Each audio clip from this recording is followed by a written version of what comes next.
Baik, judul materi pada hari ini yaitu perubahan kurikulum KTSP, K13 dan kurikulum Merdeka, dan mengantisipasi pengembangan kurikulum yang akan datang.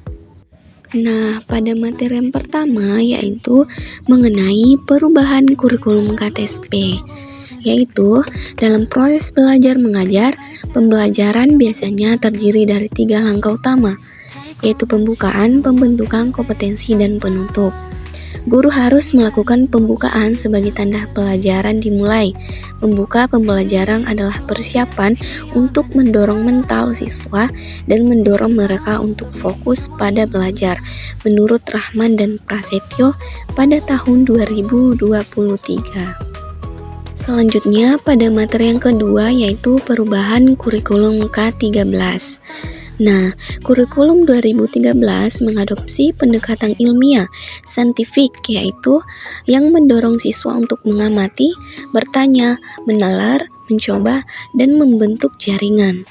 Perubahan lainnya adalah materi menjadi lebih mendalam dan lebih luas, sepenuhnya diarahkan kepada guru untuk memenuhi kebutuhan, sehingga siswa diarahkan untuk menggunakan pengetahuan yang diajarkan bahkan bukan hanya menghafal atau memahami secara kognitif. Proses pembelajaran penyesuaian beban yang tidak memberatkan siswa juga mengalami perubahan. Nah, untuk materi selanjutnya juga tentang perubahan kurikulum Merdeka, yaitu yang pertama, kurikulum 2013 diubah menjadi kurikulum 2022 atau kurikulum Merdeka. Kurikulum ini disahkan oleh Menteri Pendidikan, Kebudayaan, dan Teknologi. Kurikulum ini menawarkan berbagai jenis pembelajaran intrakurikuler untuk memaksimalkan tersebar luasnya pendidikan di Indonesia. Haya Inayati 2022. Guru dapat memilih berbagai metode pembelajaran sehingga pembelajaran dapat disesuaikan dengan kebutuhan belajar dan minat siswa. Ketiga, kurikulum Merdeka memberi sekolah dan guru lebih banyak kebebasan untuk membuat kurikulum yang sesuai dengan kebutuhan lokal.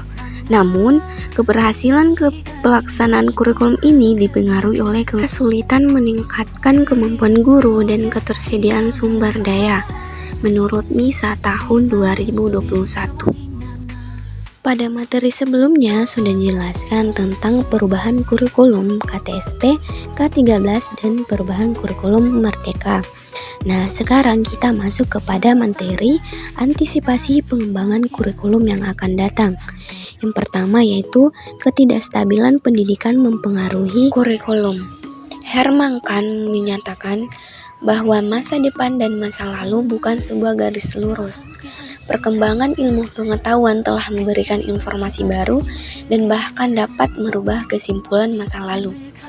Karena itu, para pendidik harus merubah sikap, harapan, dan pandangan mereka, terutama tentang sesuatu yang tidak pernah dipelajari di masa lalu, dan berusaha mencari jawaban yang benar. Yang kedua yaitu keputusan dalam penentuan kurikulum masa yang akan datang. Dunia kita ini sangat kompleks, karena itu sangat sulit memprediksi interpretasi kita pada sesuatu kejadian secara tepat atau melakukan antisipasinya sesuai dengan target. Karena itu, Kenneth Boulding mengatakan bahwa kita akan menemui ketidakpastian pada sesuatu keputusan yang diambil. Dengan demikian, keputusan-keputusan dalam bidang pendidikan. Yang ketiga yaitu ketidakstabilan berlanjut ke masa depan. Dalam masa perubahan ini ditemui banyak ketidakstabilan yang bisa berlanjut ke masa depan. Namun yang tetap stabil kita temui dan tak akan berubah adalah adanya anak didik, guru dan sekolah atau orang tua murid. Sekolah, walaupun perannya mulai berkurang, akan tetapi berfungsi sebagai mediator bagi anak-anak didik untuk mengenal kebudayaan yang ada, karena anak didik juga dapat melaksanakan proses pembelajaran dari hasil interaksi dengan media, khususnya TV dan HP. Dan yang keempat yaitu perubahan yang terjadi pada masyarakat dari masa ke masa. Beberapa Ahli mencatat bahwa masa ini telah terjadi perubahan yang lebih besar dari sejarah dibanding beberapa abad silam kehidupan manusia. Harold Shane, begitu cepatnya terjadi perubahan sehingga dari aspek sejarah pertama kali terjadi bahwa manusia terdorong dari masa lalu ke masa mendatang tanpa ada kesempatan penyesuaian perubahan itu. Dan yang kelima yaitu megatrend yang berpengaruh pada pendidik dalam menyusun kurikulum. John Naisbitt mempopulerkan 10 megatrend yang berpengaruh pada pendidik dalam menyusun kurikulum. Yang pertama yaitu perubahan dari masyarakat industri ke informasi. Yang kedua, menjalani situasi yang membutuhkan teknologi tinggi berkaitan dengan interaksi manusianya yang tinggi pula. Yang ketiga, perubahan dari ekonomi nasional ke dunia. Kemudian kita masuk kepada materi yang terakhir yaitu komponen kurikulum KTSP. Nah, ada beberapa komponen kurikulum KTSP yaitu yang pertama, tujuan pendidikan KTSP atau tingkat satuan pendidikan. Tujuan pendidikan dasar adalah meletakkan dasar kecerdasan, pengetahuan, kepribadian, akhlak mulia, serta keterampilan untuk hidup mandiri dan mengikuti pendidikan lanjut. Yang kedua, struktur kurikulum tingkat satuan pendidikan. Yang ketiga, kalender pendidikan. Keempat, pengembangan silabus, unit waktu silabus, dan langkah-langkah pengembangan silabus. Nah, jika ada pertanyaan, apa sih itu silabus? Nah, silabus itu adalah rencana pembelajaran pada suatu atau kelompok mata pelajaran, tema tertentu yang mencakup standar kompetensi dasar, materi pokok atau pembelajaran, kegiatan pembelajaran, indikator pencapaian kompetensi untuk penilaian, alokasi waktu, dan sumber belajar. Nah, kita sudah tahu ya apa itu silabus. Nah, selanjutnya kita masuk kepada komponen yang kedua, yaitu komponen kurikulum 13. RPP yang baik harus memenuhi komponen-komponen, yaitu yang pertama, identitas sekolah. Nah, identitas sekolah ini harus mempunyai identitas yang jelas. Yang kedua, standar kompetensi, yaitu sesuai kurikulum. Yang ketiga, keterampilan dasar, mencakup kosakata yang fungsional dan terukur. Yang kelima, tujuan pembelajaran, mencakup 3 bidang pembelajaran, kognisi, sikap, dan psikomotorik. Yang keenam, materi pembelajaran. Materi yang diberikan kepada siswa harus sesuai dengan tingkat perkembangannya. Perorganisasian materi harus menarik untuk mendorong pembelajaran siswa. Yang ketujuh, alokasi waktu.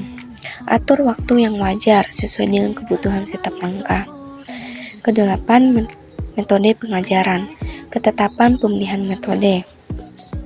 Kesembilan, kegiatan pembelajaran, di mana menggambarkan proses pembelajaran yang menggerakkan siswa untuk mencapai ketiga wilayah pembelajaran.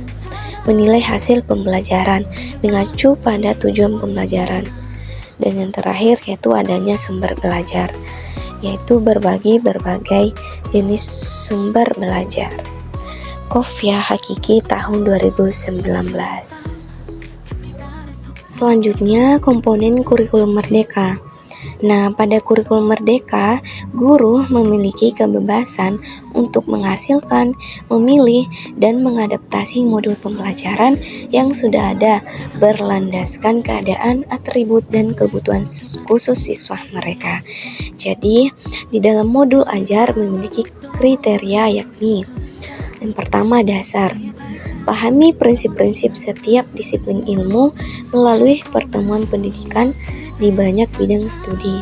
Yang kedua, menarik.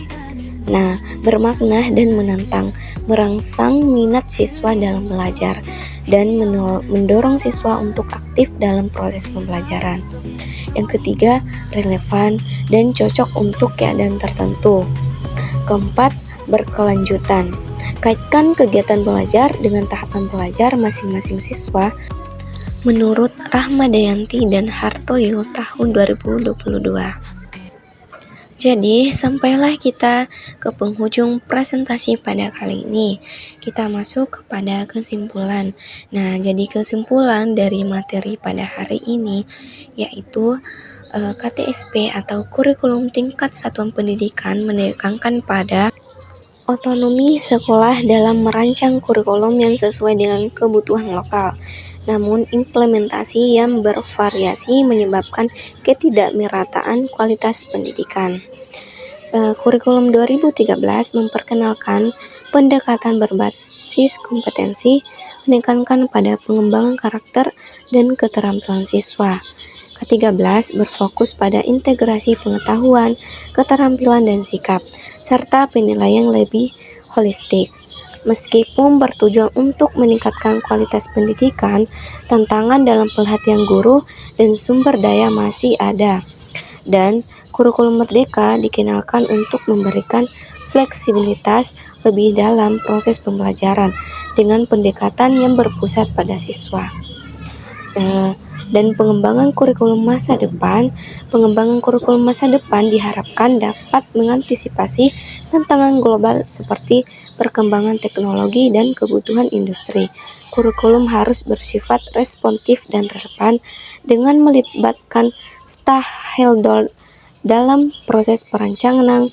Pendekatan berpusat pada siswa dan pengalaman belajar yang bermakna akan menjadi kunci untuk menciptakan generasi yang siap menghadapi masa depan. Itulah presentasi materi yang sempat saya bawakan pada hari ini. Terima kasih. Mohon maaf apabila ada kesalahan. Wassalamualaikum warahmatullahi wabarakatuh.